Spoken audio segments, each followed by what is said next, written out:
Hi class! Sir James here. Welcome to another episode of the Late 20s Project with our special series called Career Talk, helping students and fresh grads taking their first step towards Adulting 101. So this is our third episode at sasagutin natin ang tanong na, may pera nga ba talaga sa basura? Dahil makakasama natin ang isang chemical engineer.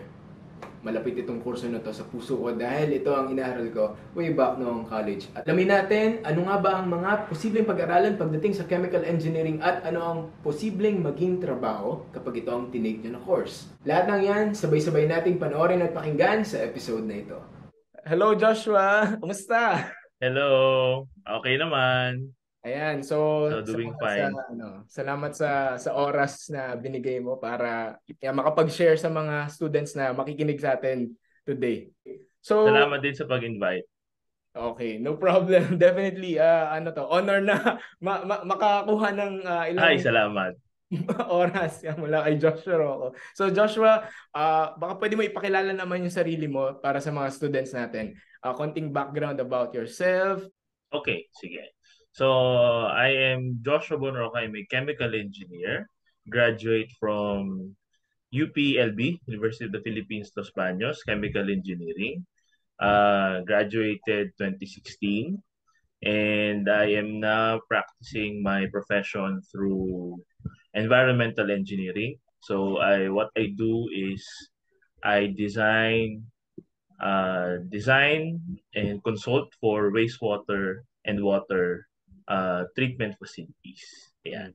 Ayan. So siguro mamaya habang nagkikwentuhan tayo, mas Mm. malalaman or magkakaroon ng idea yung mga students ano ba tong mga sinasabi mong related sa Yeah. facilities na to na medyo concentrated sa Chem-Eng. Kasi sa totoo lang, nung unang inisip ko, okay, Chem-Eng, tingin ko si Joshua yung talagang talagang Okay. na Chem-Eng yung talagang tinahak na landas.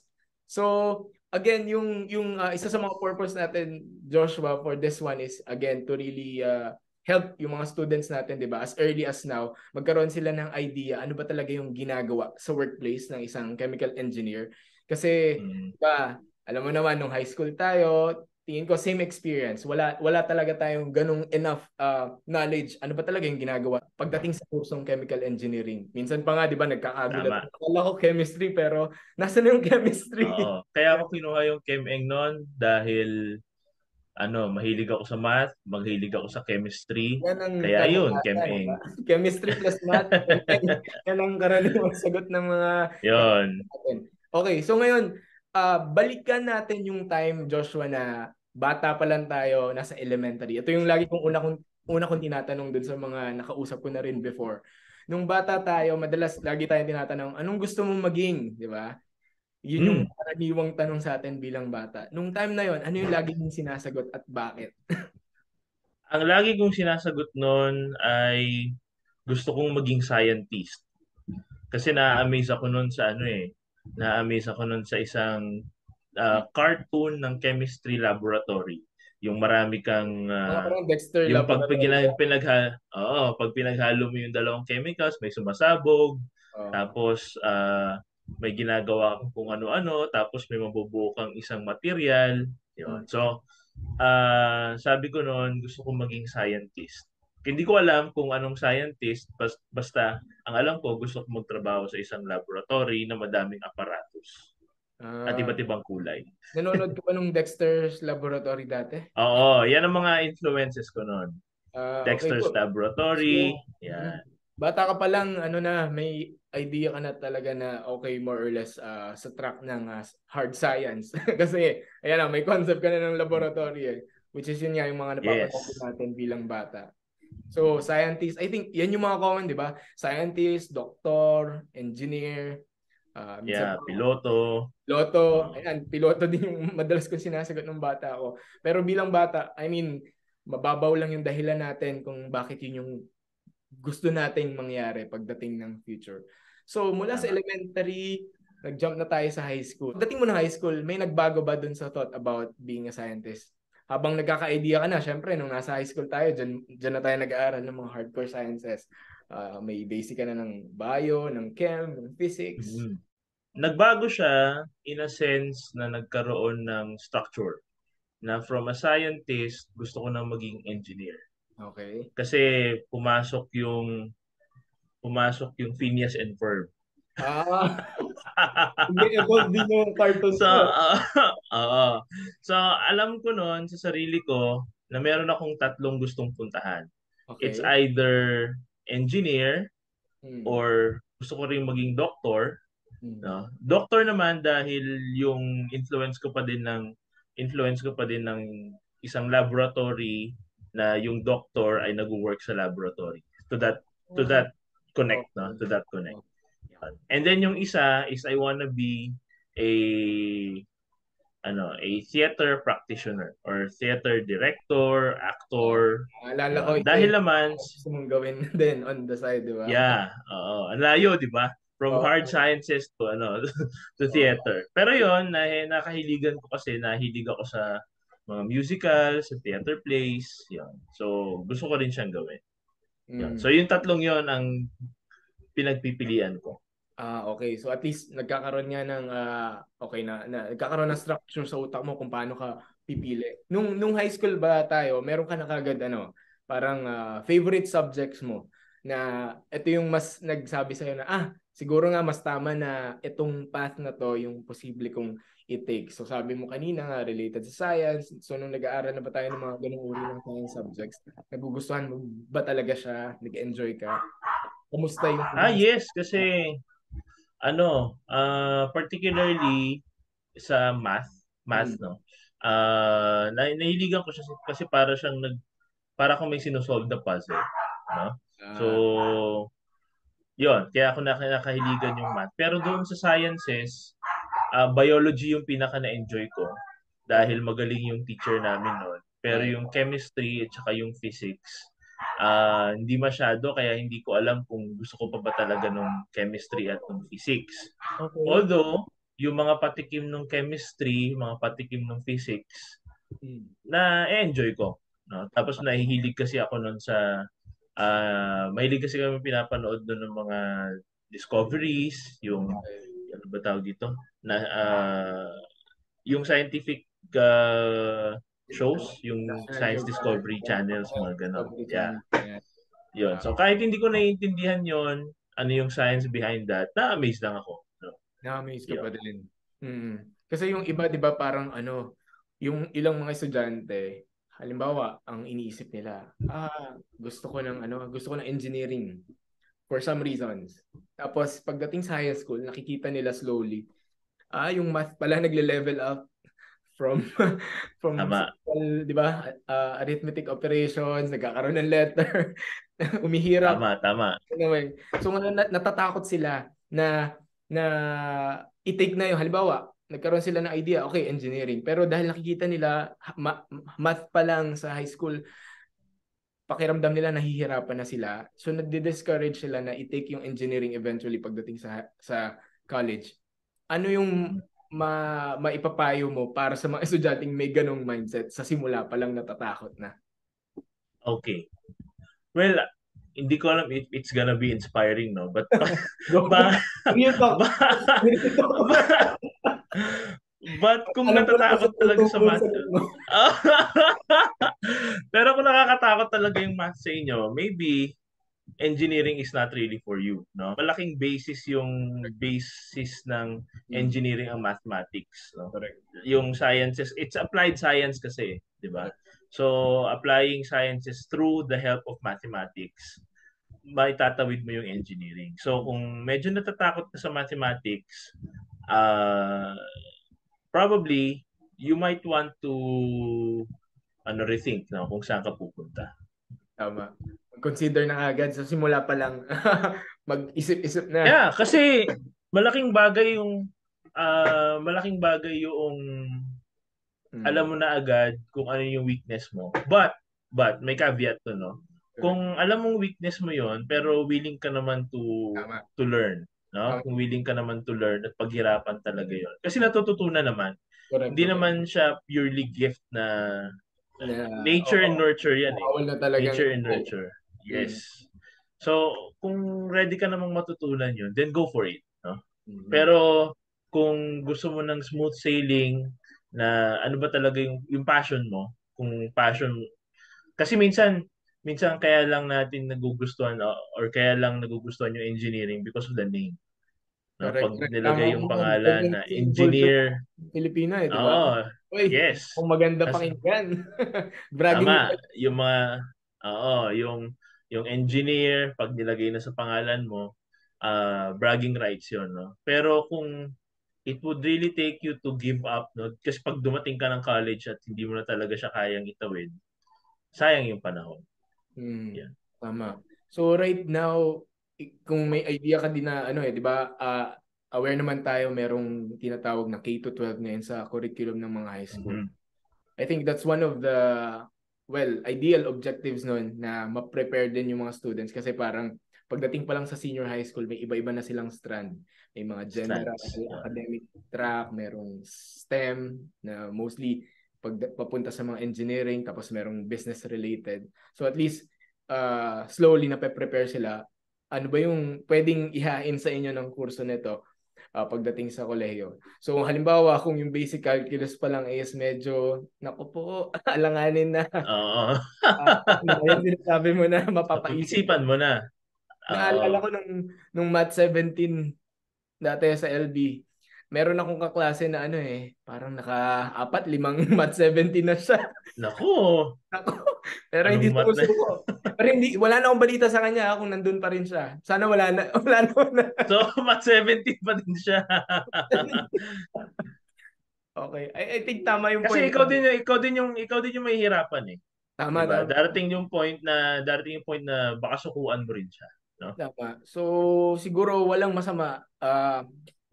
Sometimes magta-try ka pa din para to stretch yourself. Baka kasi hindi mo rin naman Yeah. talaga stretch yung sarili mo na mag-aral ng mas mahusay kumbaga. Tama, Pero tama. dapat alam mo pa rin yung limit Limits hanggang mo. saan mag-set ka ng boundary ba? Yeah. Eh, Kasi may multiple intelligence naman ang isang tao, 'di ba? So, hindi naman porke hindi ka magaling sa math itapos na ang mundo, tama, no? tama. Tama yan. Okay, ngayon, so at least sa'yo, good for you na at least medyo clear na okay, towards science, then math, inclined ka dyan. Padating na ang application papunta sa college. So, Mhm. ano mo na pinag-isipan, ano yung kurso na ilalagay mo sa application form? Ano yung mga naging Okay. considerations mo that time? Okay.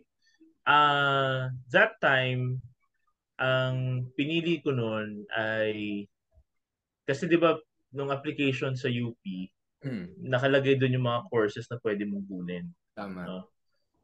And hindi ko alam kung alam ko na ang gusto kong kunin noon ay civil engineering, Ah, mechanical engineering, or okay. chemical engineering. Pero dahil sa nakita ko yung napakagandang pangalan ng molecular biology and biotechnology, siya yung pinakamahaba dun sa sa listahan ng UPCAT form. Oh, Yun ang inilagay kong first choice. Not hmm. knowing na ano pala yun, high quota course pala yun, parang konti lang yung kinukuha Oh, doon. No?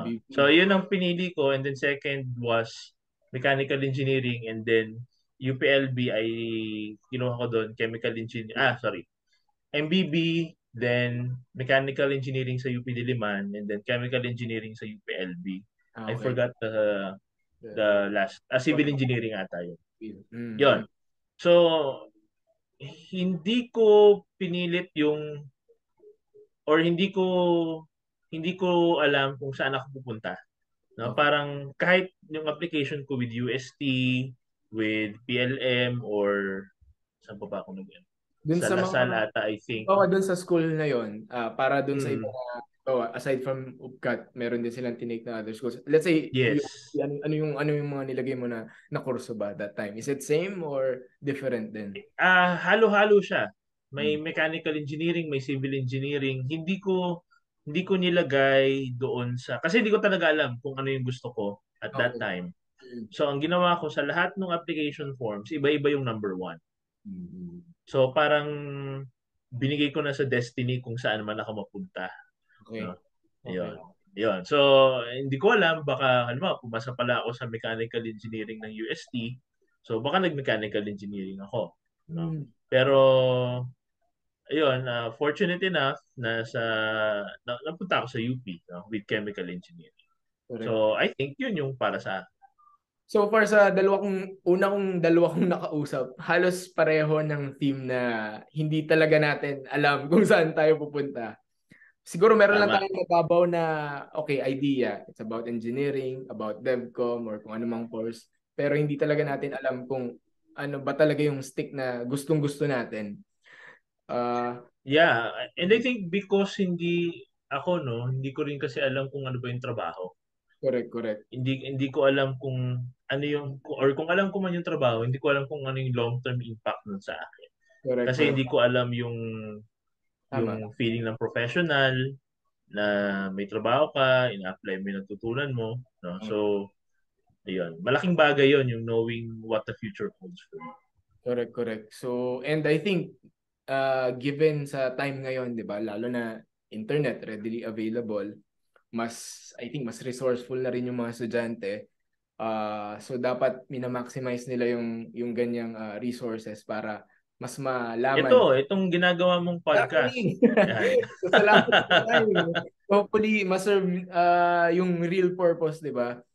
Kasi sobrang malaking bagay kung as early as now, meron ka na talagang nagiging idea. Definitely, it's not 100% information na ma-absorb nila. But at least, nagkakaroon ng konting framework, kumbaga, kung paano Yeah. sila mag-isip. Naalala ko, kung saan ko ba narinig yun na sa ating kasi sa culture natin, lagi tinatanong, anong gusto mong, anong gusto mong maging, 'di ba? Parang ganoon. Mm-hmm. Parang meron ako nabasa na instead of asking ano ba yung gusto mo maging, why not ask ano Ano yung yung gusto gusto mong gawin? mo gawin, correct? Tapos Yan. doon daw i-trace kung ano yung mas akma na kurso, na trabaho para eventually mag-enjoy tayo sa gagawin natin. Although I think Yeah. that's also good no, na perspective. Kaya lang ayun, ganun pa din. Ending, kailangan mo pa rin magkaroon ng enough information. Ano nga ba talaga yung ginagawa, 'di ba? So Tama. hopefully ma-serve yung purpose. So thank you for sharing your time. Yeah. So, ngayon, ayan na, ano ka na, nag-apply ka na, tapos dumating yung resulta. So, ikwento mo muna Aba, syempre. nung may resulta nang dumating. So, paano ka Ba, na syempre. sa huling, pupuntahan na kurso at school? Ah, nung lumabas yung resulto, ay hindi ko alam kung ano yung unang lumabas na result. But alam ko noon humaling ako sa UP, no? Okay. Na alam ko sa sarili ko kung ano man yung makuha ko sa UP, kukunin ko 'yon, Ano mo yun? Kasi no? UP yan. Yes, kasi UP 'yan, no? And 'yun, so nalaman ko siya and I was very happy, my parents were very happy and my school was also happy because uh, for a long time yung high school ko was not producing students who are passers of UP, no? Okay. So So, ako lang yung pumasa sa batch namin proud na sa proud ka na. sa UP. Syempre nakaka-proud 'yun, no? And naalala ko noon, medyo malungkot pa ako noon kasi hindi ko nakuha yung MVP. Kasi Ah, at that time may kilala na akong again. nagte-take ng MBB, Mm. tapos crush ko siya. So Hindi mo masusundan. so hindi ko siya masusundan. 'Yon. So, Okay. ayun. Pero syempre, masaya pa din ako na chemical engineering. And then, ah pinaka tumatak sa experience ko noon was when I was choosing yung PE courses. Okay. No? Yung mga PE courses doon. Tapos tinitingnan ko na yung courses na pwedeng i-take. Hmm. And there was a feeling of freedom na Okay. ay ganito pala pwede ako mamili nung Yung mga gusto mo. iti-take kong courses, no. Ibig sabihin nakakuha ako ng sense of responsibility that I am responsible of my own learning. Tama. Ang gandang point yun. Kasi pagdating nga sa college, may freedom ka to choose ano yung mga general subjects. 'Di ba? Aside Yeah, tama. outside your major subjects na usually pagdating ng Mm-mm. third year. Mm. So, Yun. nung nagsisimula ka na mag-aral nung college, okay, ayan na, Mm. nag-take na tayo ng general subjects, tapos slowly papunta na tayo sa Chem-Eng, bilang magkakaklase tayo. Okay. So, Okay. ano na yung mga initial insights mo nung nagkakaroon na tayo ng mga simulang Chem-Eng subjects? Na-enjoy mo ba siya? Is it something na hindi mo ina-expect? Ano yung pakiramdam nung time na yun? Ah, ginagawa ko siya for the sake of the course. I mean, Okay. nag-aaral ako for the sake of passing the course or acing the course. Pero hindi ko pa nakikita yung spark doon sa inaaral ko na kasi nawala yung nawala yung chemistry, nawala yung mathematics, wala Tama. na yung mga basic subjects na yon, no? Pumasok yung mga material balance, unit processes, unit operations. And hindi ko siya na-appreciate kasi hindi ko siya nakikita sa totoong buhay. Okay. No? Tama. Hindi ko nakikita kung ano ang isang reactor, hindi ko nakikita kung ano ang isang conveyor belt, ganyan. So, everything was just in theory. Okay. No? Even yung concept ng yung thermodynamics, no? Although ginagalingan ko lang mag-aral kasi kailangan kong graduate, no? Tama. Until I got to a point doon sa environmental engineering Okay. and pollution chemistry. Naalala ko nun, meron tayong tinatawag na cognate courses where we could have parang elective siya. Tama. And ang pinili ko doon yung pollution chemistry. Tapos nagkasabay siya doon sa environmental engineering. And Okay. doon ko nakita yung spark na hinahanap ko. Na okay, ito pala yung higher purpose. Parang nagets ko na yung gusto kong gawin after I graduate. Ah. Gusto kong maging agent ng pollution abatement, ng environmental engineering kasi nakikita ko yung impact. Kasi sa UP, ang training natin doon is para sa bayan, no? It's for the people. And hindi ko nakita doon sa first subjects ng ChemEng yung asan dito yung para sa bayan. No? Yun. So, oh, kasi Puro hindi ko experiment sa hindi ko lab. alam yung Ganito yeah, oh. gagawin ko nito Yan. sa bayan. Yan. So, doon ko nakita sa environmental engineering and pollution engineering yung sport na yun.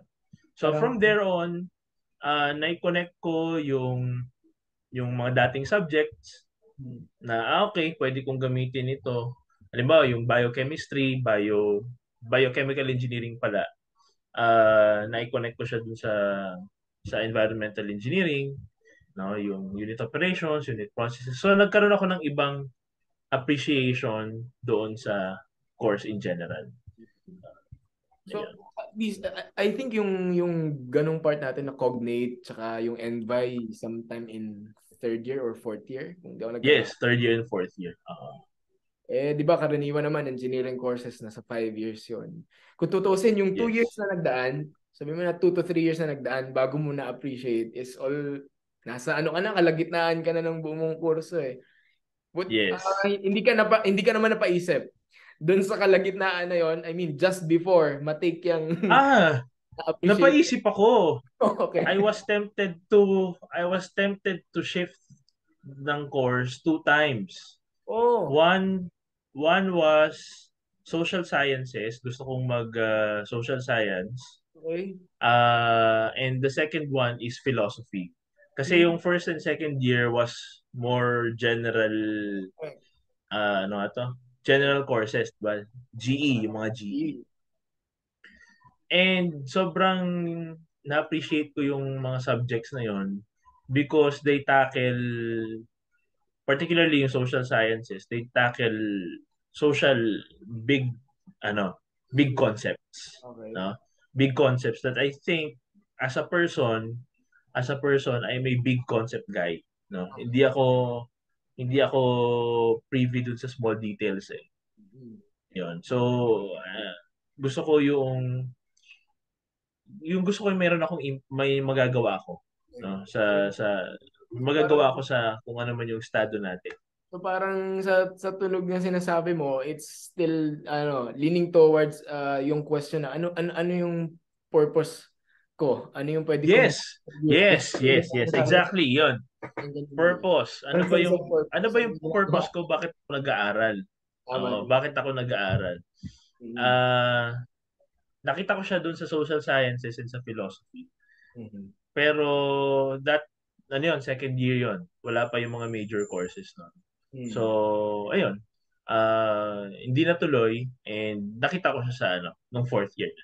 Okay, okay. So ngayon, pagdating dun sa mga ayan na, mga Chem-Eng subjects natin. So since nagdi-discuss na rin tayo about Chem-Eng, para dun sa mga estudyante na napapaisip na pumunta eventually sa chemical engineering bilang isang kurso. Meron ka bang may share? Ano yung pinaka-paborito mong subject na Chem-Eng course?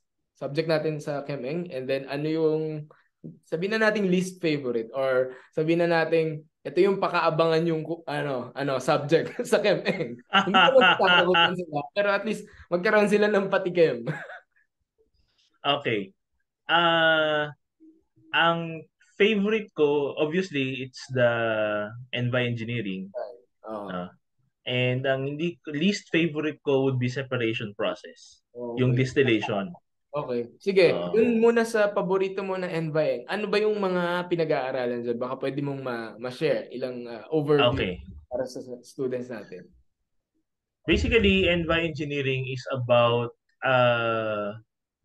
formulating interventions, engineering interventions to prevent pollution spread or pollution or to prevent pollution itself. No? So, for example, sa solid waste. So, yung solid waste, eventually, it goes to the landfill, no?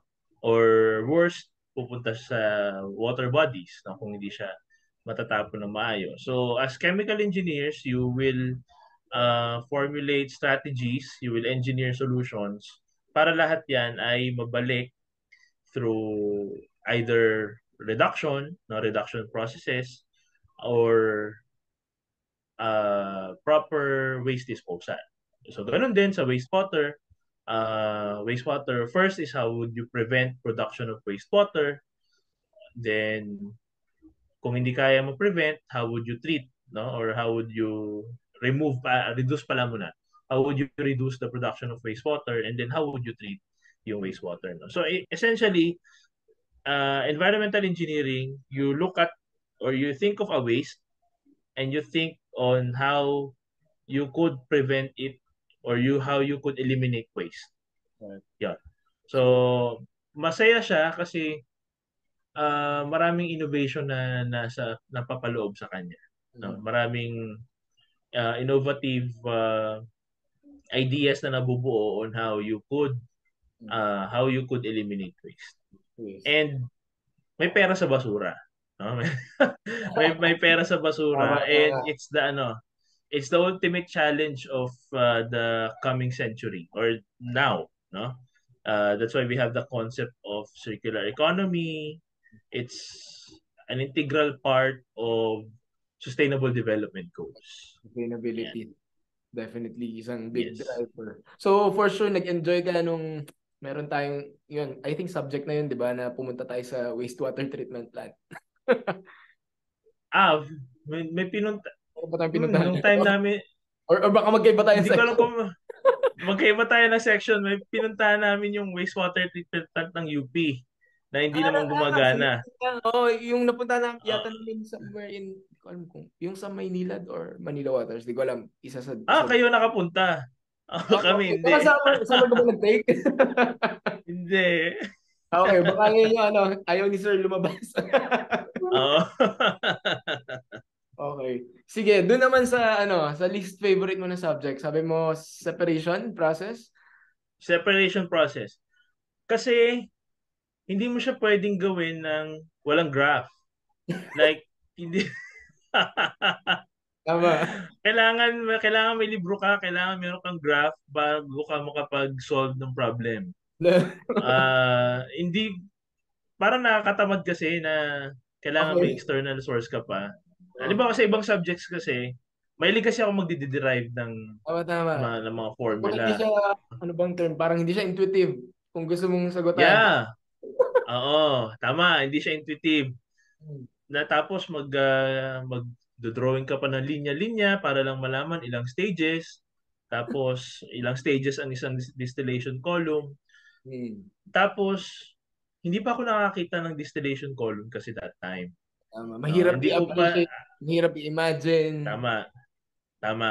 And even up to this point, no, na-realize ko na yung oil and gas industry, yun yung yun yung isa sa pinakamayamang industry, no. Pero siya yung isa sa tingin kong pinakaayaw kong industry Okay. dahil isolated yung mga tao doon, no, malalayo yung lugar, no. If you would, I have friends, no, na working sa Petron, sa Shell, Yan. refineries, no. Refinery. So, doon nagagamit yon yung subject na yon. Correct, correct. And magano sila doon. Mag-isa sila doon, no. Yun. So, hindi siya yung nasa radar. Taas din ang risk in terms of hazard. Kasi Yes. bago ako napunta dito sa current work ko, nag-work ako for around 5 months sa refinery sa Bataan. Although, nandun ako sa Mm. downstream part. Nandun ako sa basura. Ginagawa nila Okay. ginagawa nilang ano ba to? Polypropylene na yung pinaka-product. So, yung mga resin para sa Okay. Okay. wala ako dun sa upstream. Ayun. Mm. Pero tama, very isolated. And actually, yung reason ko din na, I mean, going there is usually, di ba, Kemeng, isa sa top na iniisip is, Yeah. petroleum, dyan magagamit mga uranium. Oo. Hmm. Walang petroleum process na gagana without an chemical engineer. Yun Hmm. naman ang ano doon. Ngayon, ayan na, kakagraduate na. So ang pinaka-gist na nakuha natin, 'di ba, doon sa pagdating sa pinag-aaralan, pagdating sa college is para sa iyo, naghahanap ka talaga ng sense of purpose. And I think that's good thing na tinitignan mo na rin siya like long term, 'di ba? Kapag Yes. trabaho ako, magagamit ko talaga 'to. Which is I think yung mga students in a way nagkakaroon din naman ng ganung perspective or thinking ba. So ngayon, nung magsisimula ka ng ayan na, nakagraduate na tayo, then nakapasa na ng board exam, engineer na, mag-apply na ng trabaho. Ano yung mga naging considerations mo nung papasok ka na sa unang mong trabaho or mag-apply? Kasi, di ba karaniwan, may mga students na for the sake na magkaroon ng experience, sige, kukunin ko na yan. Or nilatag mo ba mabuti? Ano ba talaga yung mga gusto mo? Anong kumpanya ba yan? Or meron kang other considerations? Dapat ba malapit yan sa bahay namin? In terms of compensation, dapat ito yung ibibigay kasi ito yung gusto kong mangyari in the next 2-3 years? Or ano man yung mga kinonsider mo that time? Alam mo, kinakabahan ako nung graduate ako kasi baka wala akong hindi ako matanggap sa trabaho, no. Hindi ko nagawa yung mga hindi ko hindi ko nagawa yung mga binanggit mo na kailangan malapit sa trabaho, malapit sa bahay. Ito yung hindi ko rin alam ano yung favorable salary para sa Okay. isang chemical Okay. engineer. Mm-hmm. Which kailangan before you enter in, kailangan alam mo talaga, no? So hindi ko nagawa yung research na yon. Hindi ko rin, while saying that I love or I like environmental engineering, hindi rin ako naghanap ng trabaho na nakapasok lang sa environmental engineering, no. Okay. Ah, dahil nga kinakabahan ako, baka hindi ako matanggap sa trabaho. So, parang kamukha lang din nung nag-upcut ako. Mm-hmm. Ang ginawa ko, lahat ng mga may opening ng chemical engineering, kinuha ko. I Okay. mean, in-applyan ko. Tama. Tama.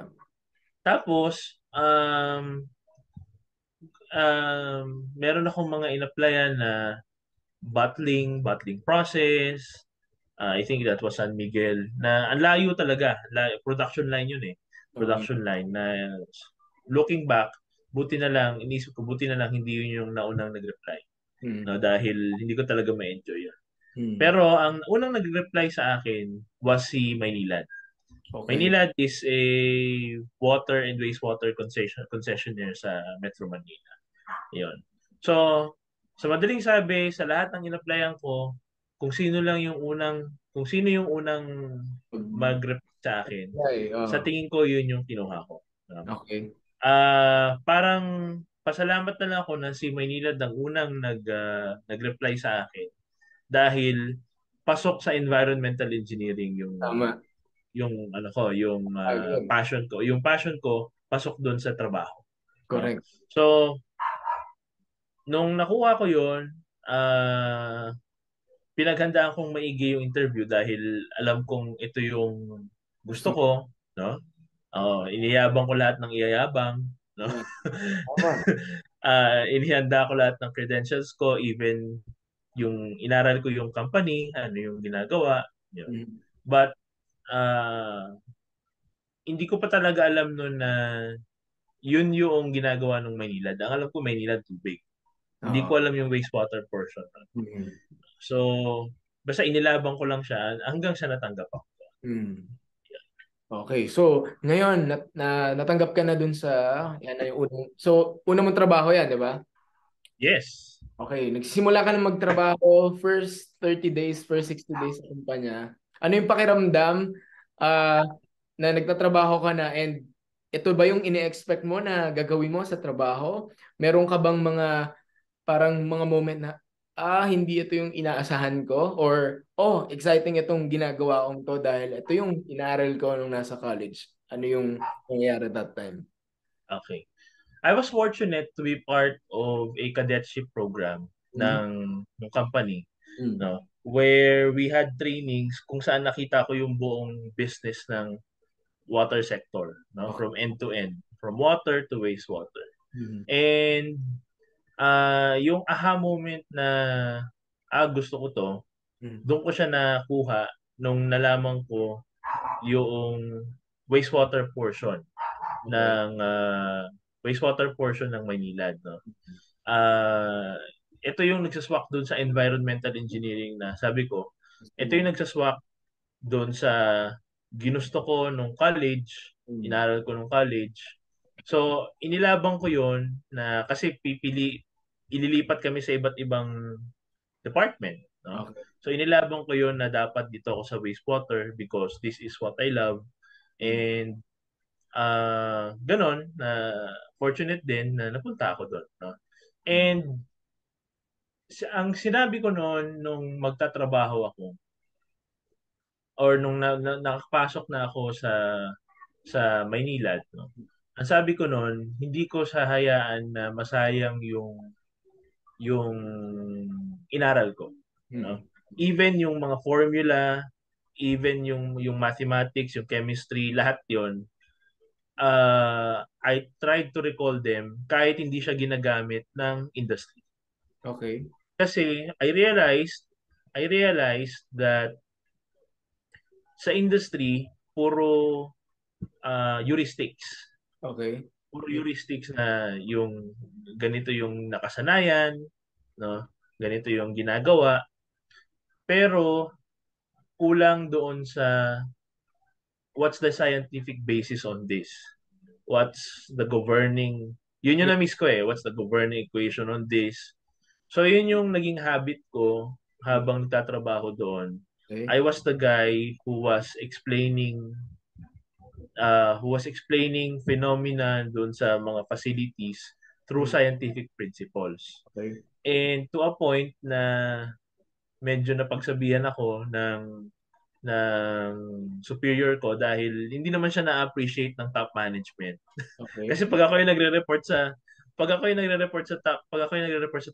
of course the top management is only after for the ano the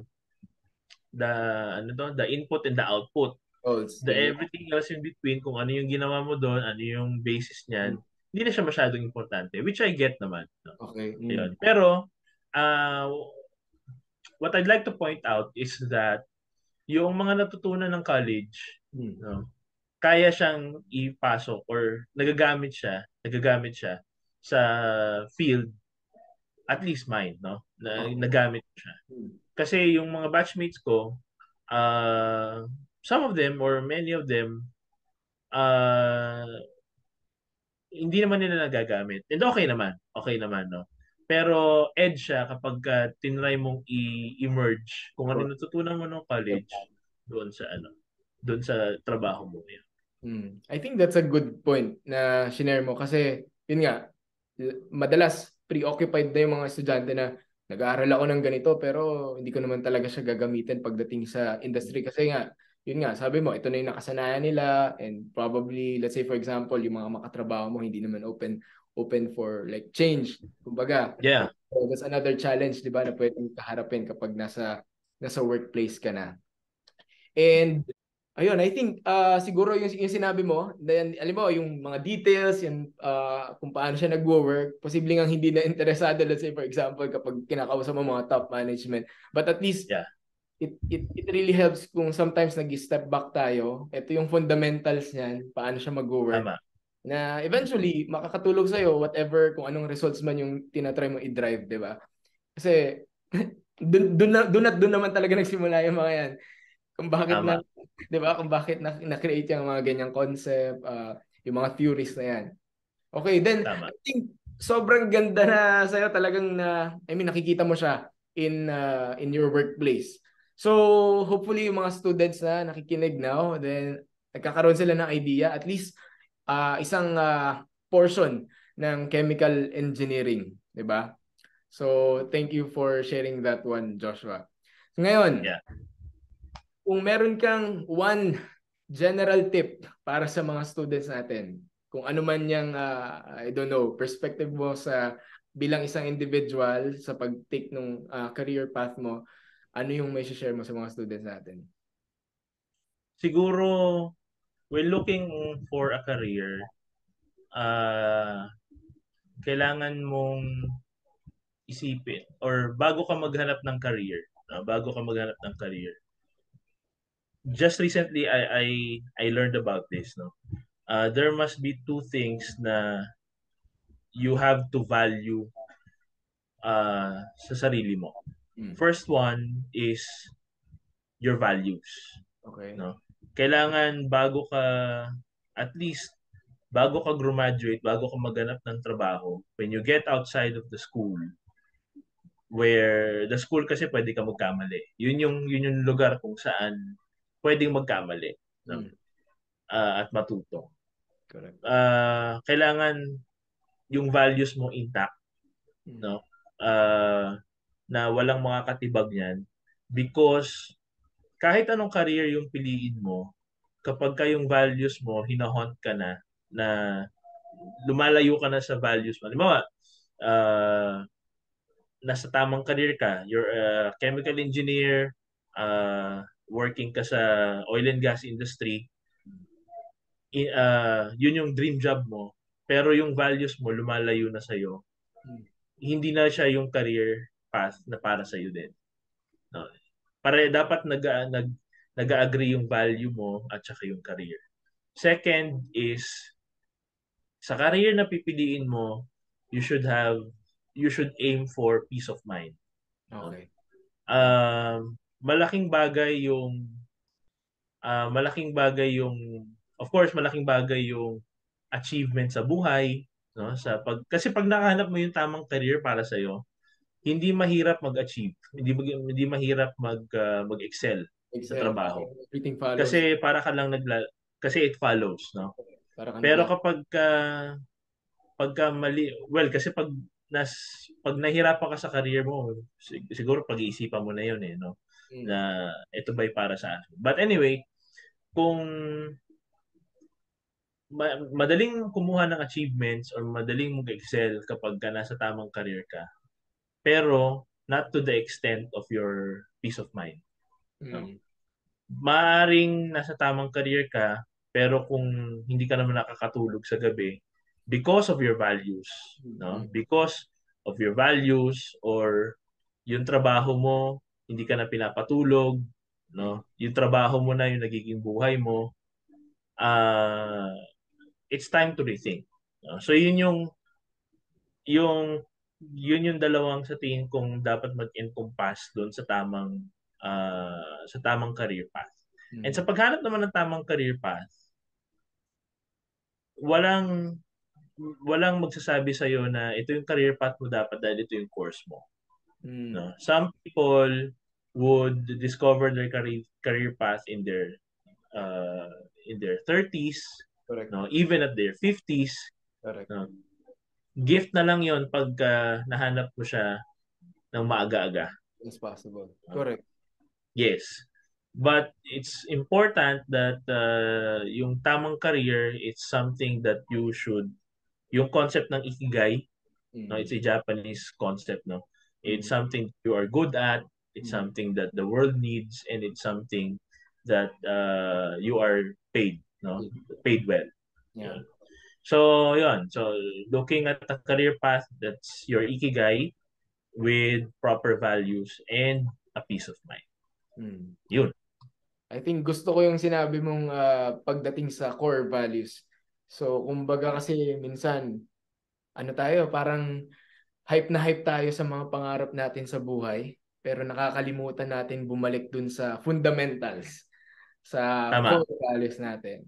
So, dapat, kung alam natin yung core values natin, stick tayo doon. Lahat ng decision na ginagawa natin, anchored doon sa values na meron tayo. And then, everything follows, tulad ng sinabi mo. Okay, sige, punta tayo sa last part ng ating kwentuhan, Joshua. So, Okay. boy, meron din tayong fast talk. Oh. Okay. Okay, sige. Siyempre, hindi tayo papauli. May fast talk din tayo. Okay, ready ka na ba sa fast talk, Josh? Ready na. Ready na. Okay, Joshua, fast talk. Let's go. Math or science? Math.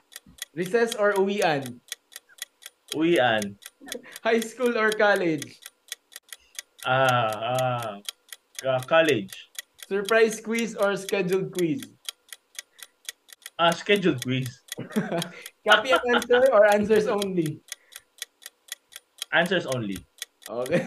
Favorite extracurricular activity? Theater. Okay. Favorite teacher? Oh my God.